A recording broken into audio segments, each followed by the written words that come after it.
just came from chapter 3 and we saw the cycle that we spoke about where Israel falls into the idolatry.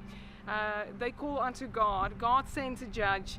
This whole chapter, in chapter 3, we see this pattern being repeated. So it comes as no surprise, Sean, when we get to chapter 4, that it starts with the Israelites again did what was offensive to the Lord, and this time he surrendered them to King Yavin, the Canaanite king, and he has an army chief called Sisera. At that stage, God decides to raise up a prophet, the prophetess actually, Deborah, and she lives in the hill country of Ephraim. And this is exactly what you said, Sean, previously, that we can see that the Israelites are settling on the hill country and the rest of the nation is already settled in the valley. What more can we understand from where we're standing right now? Here we are, and your background is Mount Tabor, Har Tabor. And Har Tabor is a connecting point between the hill country that's in the northern part of the country, the Galilee. It connects between the hills of the Galilee and the Valley of Israel. You can't see the Valley of Jezreel behind us, but it's on the other side of Mount Tabor. In the northern valleys, many Canaanite city-states were located. These Canaanite city-states cooperated with the Egyptians. The most powerful of these was Hatzor, Hazar in English, which is located somewhat north of here. That's where King Yavin, or Jabin, has his headquarters. Hatzor, we know archaeologically, is destroyed approximately 1250 BCE. It's not the only Canaanite city-state in the area. At the western edge of the Valley of Jezreel is Megiddo, which guards the western approaches to the valley. And throughout the Valley of Jezreel are many Canaanite city-states. And these together cooperate with the Egyptians and occupy the valley until sometime in the 11th century, perhaps even a little bit later.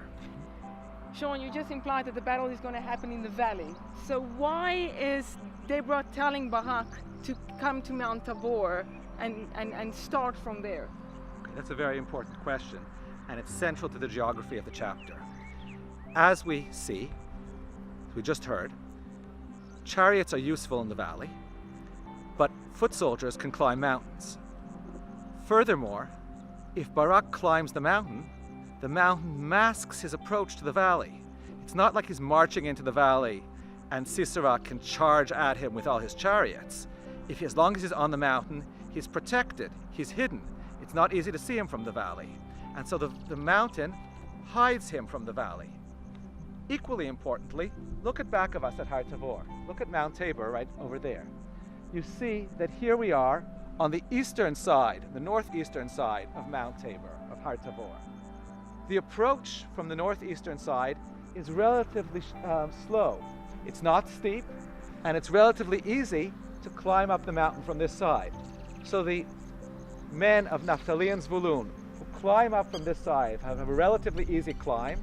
They get to the top, and then at the top they charge down the western side and gather momentum as they come barreling down at Sisera's chariots. Let's go and have a look at how the battle ensues on the other side of the mountain.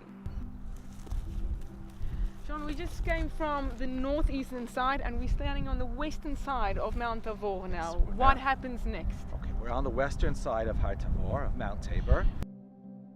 As you see behind me, there's a very steep slope on this side. The Israelite foot soldier army under Barak comes barreling down the slope. They gain momentum. They come here into the Valley of Jezreel, into the Valley of Israel. About 7 kilometers west of us is the Kishon stream. Somewhere west of here, about 7 kilometers west, Sisera's army meets Barak's army barreling down from the mountain. Barak's army are foot soldiers, Sisera's army are chariots. Sisera's army gets stuck in the mud of the Kishon stream. They're not able to move forward. They become effectively foot soldiers because their chariots are useless. Sisera, we're told in verse 15, is thrown into a panic, and at that point, Barak emerges victorious. I believe that there's a parallel here between what happens at the Sea of Reeds. Right. both at the Sea of Reeds and here in the Kishon stream, the chariot soldiers, the chariot armies are rendered useless by the circumstances of God's involvement. There, God's direct involvement. Here, God's indirect involvement by inspiring Dvorah to choose a place where God could throw them into a panic. In both places, they're thrown into a panic. In both places, not a single one remains. In both places, the chariot soldiers are rendered useless. So we see another parallel here. It says here, it's written here, Lo nish'ar ad echad. Exactly what we see in the story of Moses and the Israelites as well. Not one man remains. From here, basically, Sisera fled to Hever, the Kenite, and there he meets up with Yael, the wife of Hever. And she calls him into the tent. There she gives him a skin of milk. He's very, very tired and he goes to sleep. She then takes a tent pin and she drives it through his temple.